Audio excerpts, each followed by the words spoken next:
Alors si je reprends le recul un peu des années que j'ai, c'est qu'il y a quelques années, on se contentait pas beaucoup en refuge, c'est-à-dire c'était souvent des pâtes à l'eau, au mieux c'était avec un bout de beurre dessus, et puis une petite viande rapide, et voilà, le repas s'arrêtait là. Là maintenant c'est des vraies prestations de restauration qu'il faut proposer, donc cette partie restaurateur maintenant elle est indispensable. Oui Magazine présente une fringale, des frigos,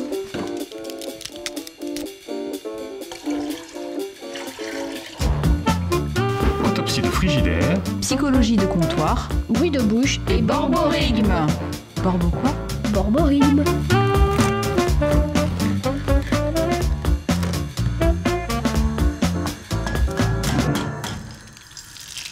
Et si on prenait un peu d'altitude, direction la Savoie, plus précisément la vallée de la Maurienne, tout près de la frontière italienne.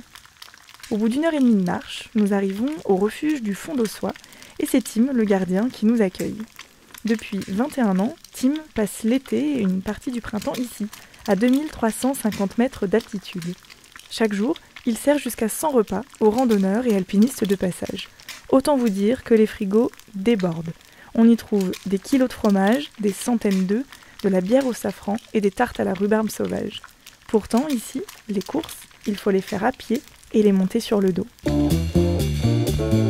Alors, l'approvisionnement, donc, c'est un gros héliportage avant le début de la saison, avant qu'il y ait trop de monde, c'est-à-dire début juillet, où on ramène tout ce qui est sec et boisson.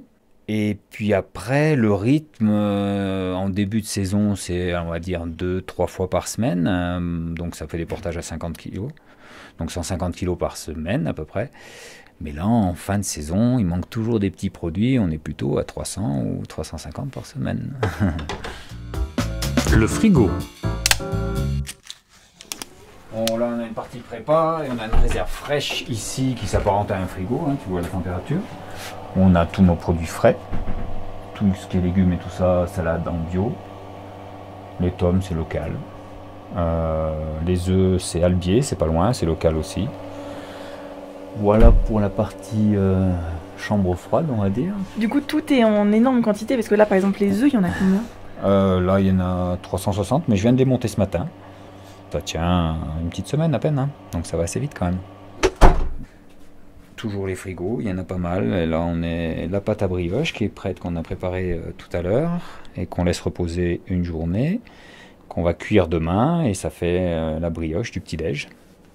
On essaye de faire le maximum, et en plus c'est beaucoup plus facile pour travailler une fois qu'on sait faire. C'est-à-dire que le pain au début, on galère vraiment à le faire, et une fois qu'on a pris le coup, et ben, faire le pain sur place, et veut dire monter la farine par hélico, et ça représente plus de 500 kg de farine, donc à peu près une tonne de pain quand même. On a du gâteau au chocolat. Un gâteau au chocolat, c'est pareil, hein, on est tout le temps en bio, hein, bien sûr. Et la particularité de ce moelleux au chocolat, c'est qu'il est à la betterave. On a ça, on a nos tartes rhubarbe. Alors ça, c'est... Voilà, ils se déplacent pour ça, on va dire. Beaucoup qui viennent manger la tarte rhubarbe du Fond d'Ossois, parce que l'avantage de la rhubarbe, c'est qu'elle est cueillie, c'est une rhubarbe sauvage qui est cueillie vraiment à côté du refuge, quoi. Depuis tout à l'heure, vous dites, oui, c'est bio, évidemment, Ouais. mais... déjà d'avoir autant de produits frais et d'avoir en plus des produits bio en refuge, si vous vous rappelez qu'on est à quelle altitude déjà? 2350. Alors ça, le problème de l'altitude, c'est une chose, c'est surtout qu'on n'a pas d'accès routier, parce qu'il y a des refuges qui sont à 2005 mais qui ont une route carrossable qui est à côté, du coup ça facilite les choses.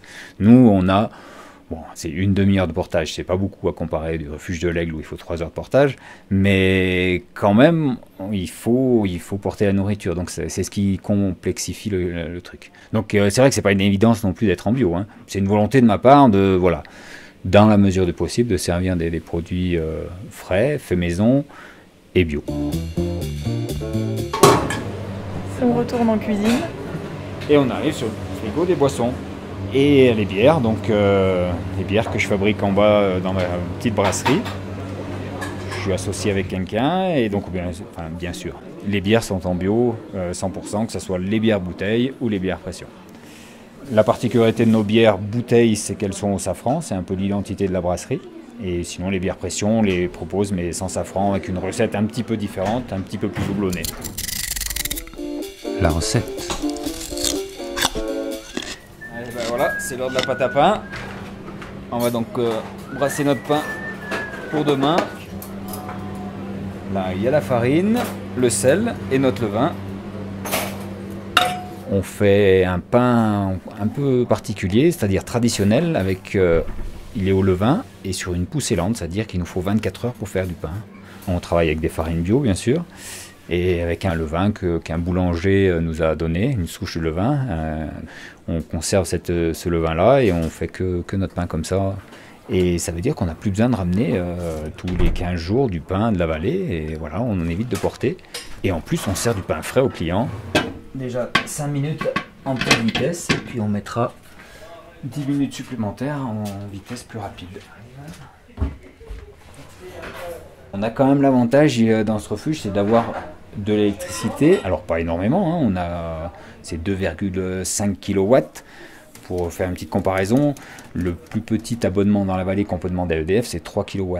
Donc pour faire tourner un refuge comme ça, c'est très peu. Et donc ça nous permet, donc ce pétrin, de faire quand même pas mal de choses. Parce que le pain, s'il fallait le pétrir à la main, c'est plus la même chose. On viendra réajuster un petit peu l'eau et voilà. Un petit quart d'heure et la pâte sera faite. Après on la laisse pousser donc toute la nuit. Une première poussée. Et après ça, on va la mettre en forme demain matin, c'est-à-dire fabriquer les pains. Et les pains, on va les relaisser pousser quasiment 6-8 heures avant de les cuire.